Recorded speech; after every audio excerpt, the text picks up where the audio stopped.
everybody and welcome back to Pink Panda. Today I basically a bit stole this idea from Muffin Plays, but really I recommend Muffin Plays to you guys. You can subscribe to my channel, you can subscribe to her channel, you can give a like to her videos, you can give a like to my videos, and obviously this one.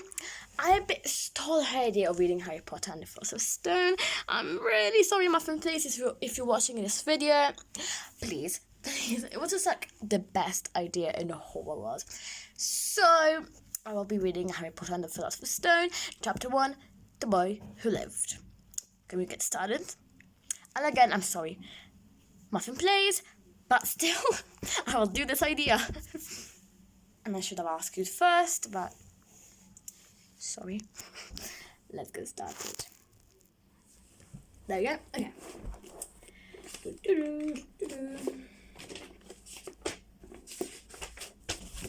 Chapter 1. The Boy Who Lived. Mr. and Mrs. Dursley of number 4, Privet Drive, were proud to say that they were perfectly normal. Thank you very much. They were the last people you'd expect to be involved in anything strange or mysterious, because they just didn't hold with such nonsense. Mr. Dursley was the director of a firm called Grunnings, which made drills. He was a big, beefy man with hardly any neck, although he did have a very large moustache. Mrs. Dursley was thin and blonde and had nearly twice the usual amount of neck, which came in very useful as she spent so much of her time craning over garden fences, spying on the neighbours. The Dursleys had a small son called Dudley, and in their opinion, there was no finer boy anywhere. The Dursleys had everything they wanted, but they also had a secret, and their greatest fear was that somebody would discover it. They didn't think they could bear it if anyone found out about the Potters. Mrs. Potter and Mrs. Dursley's sister. Okay, let's read that again. Mrs. Potter was Mrs. Dursley's sister, but they hadn't met for several years. In fact, Mrs. Dursley pretended she didn't have a sister, because her sister and her good-for-nothing husband were as un-Dursley-ish as it was possible to be. The Dursleys shuddered to think what the neighbours would say if the Potters arrived in the street. The Dursleys knew that the Potters had a small son too, but they had never even seen him. This was another good reason for keeping the Potters away. They didn't want Dudley mixing with a child like that. When Mr. and Mrs. Dursley woke up on a dull grey Tuesday, our story starts. There was nothing about the cloudy sky outside to suggest that strange and mysterious things would soon be happening all over the country. Mr. Dursley hummed as he picked out his most boring tie for work, and Mrs. Dursley gossiped away happily as she wrestled a screaming Dudley into his high chair. None of them noticed a large tawny owl flutter past the window. At 8:30, Mr. Dursley picked up his briefcase, pecked Mrs. Dursley on the cheek, and tried to kiss Dudley goodbye, but missed, because Dudley was now having a tantrum and throwing his cereal on the wall. "Little tyke," chortled Mr. Dursley. As he left the house, he got into his car and backed out of number 4's drive. It was on the corner of the street that he noticed the first sign of something peculiar. A cat reading a map. For a second, Mr. Dursley didn't realize what he had seen. Then he jerked his head round to look again. There was a tabby cat standing on the corner of Privet Drive, but there wasn't a map in sight. What could he have been thinking of? It must have been a trick of light. Mr. Dursley blinked and stared at the cat. It stared back. As Mr. Dursley drove around the corner and up the road, he watched the cat in his mirror. It was now reading the sign that said Privet Drive.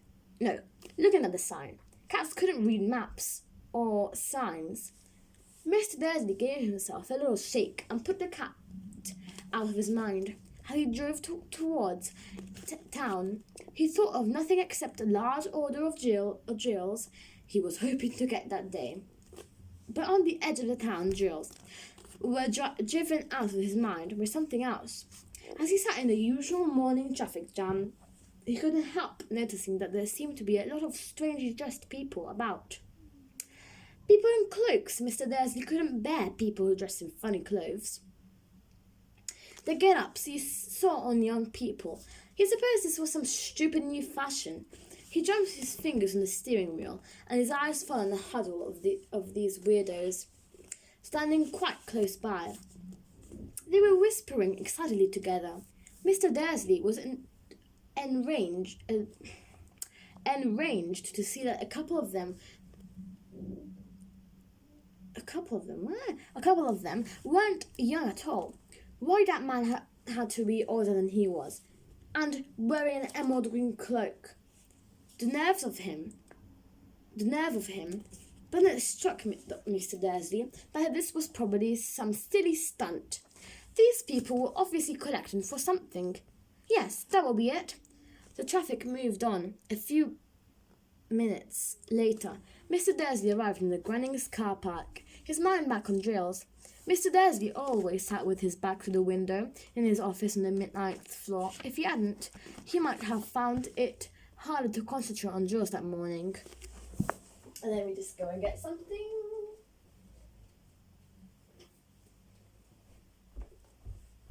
There we go. So you can see the second book right over here.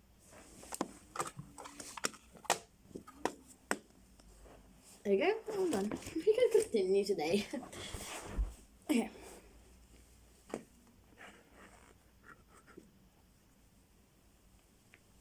So we have a Harry Potter scene. He didn't see the owl swooping past in the broad daylight. Though people down the street did.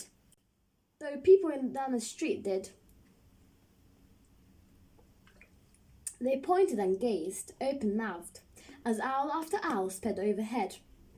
Most of them had never seen an owl, even at night time. Mr. Dursley, however, had a perfectly normal owl-free morning. He yelled at 5 different people. He made several important telephone calls and shouted a bit more. He was in a very good mood until lunchtime, when he thought he stretched his legs and walked across the road to buy himself a bun from the baker's opposite. He'd forgotten all about the people in the cloaks until he passed a group of them next to the baker's. How are you?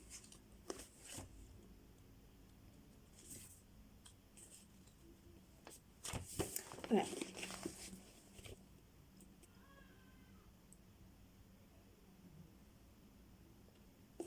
He'd forgotten all about the people in cloaks until he passed Baker's. He eyed them angrily as he passed. He didn't know why, but they made him uneasy.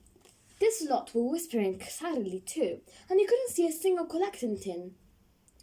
It was on his way back past them, clutching a large donut in a bag, that he caught a few words of what they were saying. The Potters, that's right, that's what I heard. Yes, their son, Harry. Mr. Dursley stopped dead, fear flooding him. He looked back at the whisperers as if he wanted to say something to them, but thought better not of it. He dashed back across the road, hurried up to his office, snapped at his secretary not to disturb him, seized his telephone and had almost finished dialing his phone number when he changed his mind. He put the receiver back down and stroked his moustache, thinking, no, he was being stupid. Potter wasn't such an unusual name.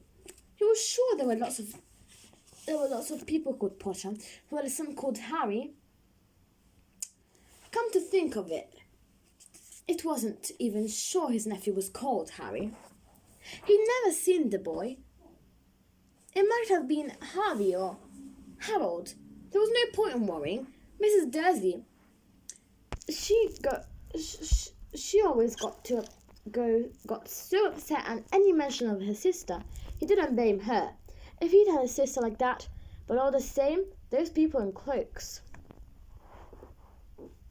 He found it a lot harder to concentrate on drills that afternoon, and when he left the building at 5 o'clock, he was still worried that he walked straight into someone just outside the door. Sorry, he grunted as a tiny old man stumbled around and almost fell. It was a few seconds before Mr. Dursley realized that the man was wearing a violet cloak. He didn't seem at all upset at being almost knocked to the ground. On the contrary, his face split into a wide smile, and he said in a squeaky voice that made passers-by stare, "Don't be so sorry, my dear sir, for nothing could except me day.